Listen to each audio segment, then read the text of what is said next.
नैनम छिद्यन्ति शास्त्राणि नैनम दहति पावका न चैनम कलेद्यन्तापो न शेष्यति मारुतः। शास्त्र इस आत्मा को काट नहीं सकते, अग्नि जला नहीं सकती, जल इसे भिगो नहीं सकता और वायु इसे सुखा नहीं सकती।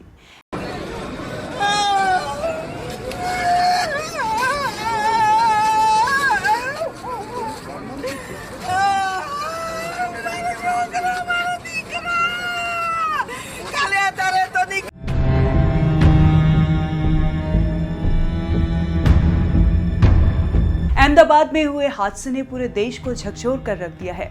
एयर इंडिया की फ्लाइट AI-171 जो लंदन के लिए टेक ऑफ कर रही थी, कुछ ही मिनटों बाद हादसे का शिकार हो गई।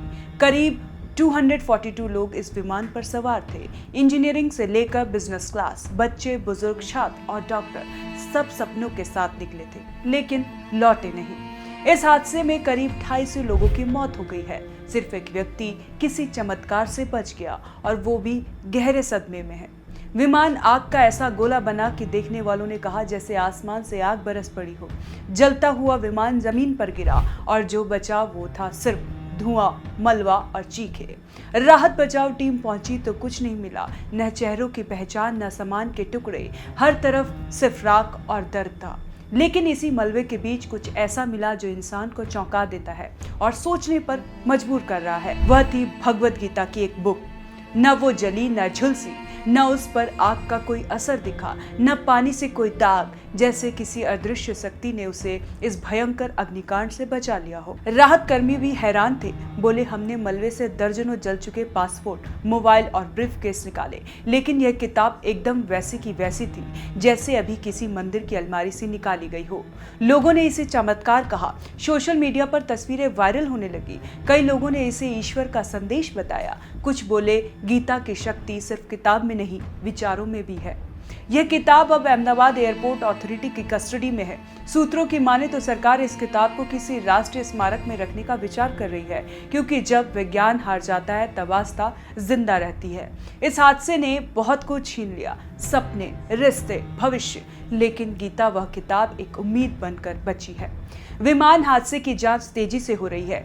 DGCA की टीम, एयर इंडिया के एक्सपर्ट्स और बोइंग के इंजीनियर इसमें लगे हैं। तकनीकी गड़बड़ी या किसी पक्षी से टकराव, अब तक कुछ भी तय नहीं कहा जा सका है।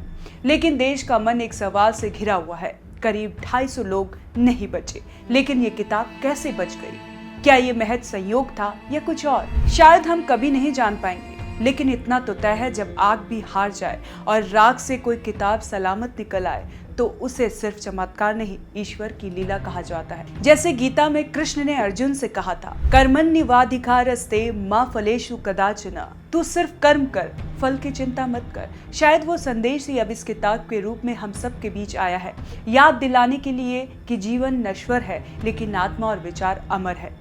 इतनी जाने चली गई, हम उन्हें नहीं बचा पाए, लेकिन ये गीता हमें याद दिलाएगी कि सत्य, ज्ञान और विश्वास को कोई नहीं जला सकता। और कभी कभी मलबे से निकलती एक किताब पूरे देश की आत्मा को फिर से जोड़ देती है। कैसी लगी आपको जानकारी? क्या लगता है आपको, ये चमत्कार है या ईश्वर की कोई लीला? हमें कमेंट कर जरूर बताएं और देखते रहें one nation one group news.